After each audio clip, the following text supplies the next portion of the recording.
The birth of the world's first moving image. The quest to capture the movement of a galloping horse, too swift for the human eye to perceive, led a pioneering photographer to develop the technique that created the world's first moving image. Horse painting reached its peak in the 19th century as horse racing became a popular sport.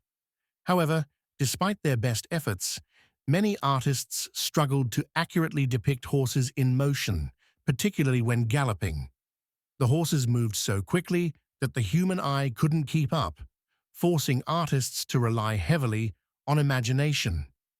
This all changed in the late 19th century, thanks to a groundbreaking development in photography.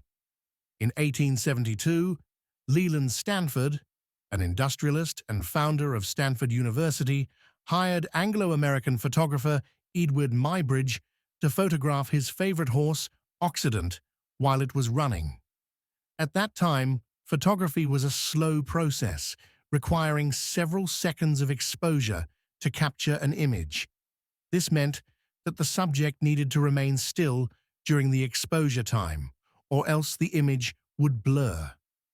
Initially, Muybridge believed it was impossible to capture a clear photograph of a moving horse. However, after experimenting with various equipment and chemicals, he achieved a satisfactory result. Muybridge had to pause his experiments for 2 years due to allegations related to the death of his wife's lover. Muybridge returned to work for Stanford in 1876, continuing to refine his photographic process. Not long after, he succeeded in capturing a photograph of Occident running at racing speed with all 4 hooves off the ground. Excited by the results, Stanford persuaded Muybridge to use multiple cameras to create a series of images capturing the entire sequence of a horse's gallop. This time, Muybridge was tasked with photographing another of Stanford's horses, named Sally Gardner. Capturing the horse's gallop was no easy feat. Muybridge needed to take multiple photos in rapid succession, with each exposure lasting only a few thousandths of a second. To achieve this, he used 12 advanced cameras that he had designed, arranged in a line parallel to the horse's track. The shutters of each camera were triggered by strings stretched across the track, activated by the horse's legs as it ran by.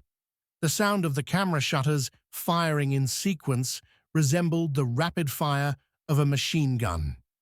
Muybridge's short film captured details that were too fleeting for the naked eye to observe at high speed, such as the position of the legs and the angle of the tail.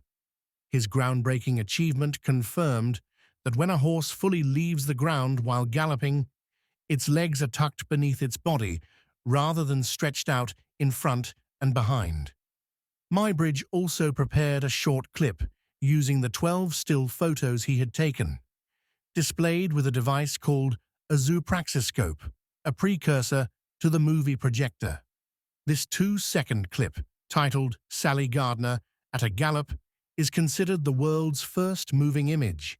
Muybridge's work gained widespread recognition across the globe. However, as Muybridge garnered attention, Stanford sought to undermine him. Subsequently, the Royal Society of Arts in England, which had previously offered to fund Muybridge's research on animal movement photography, withdrew its support. Eventually, Muybridge sued Stanford, but the court dismissed the case.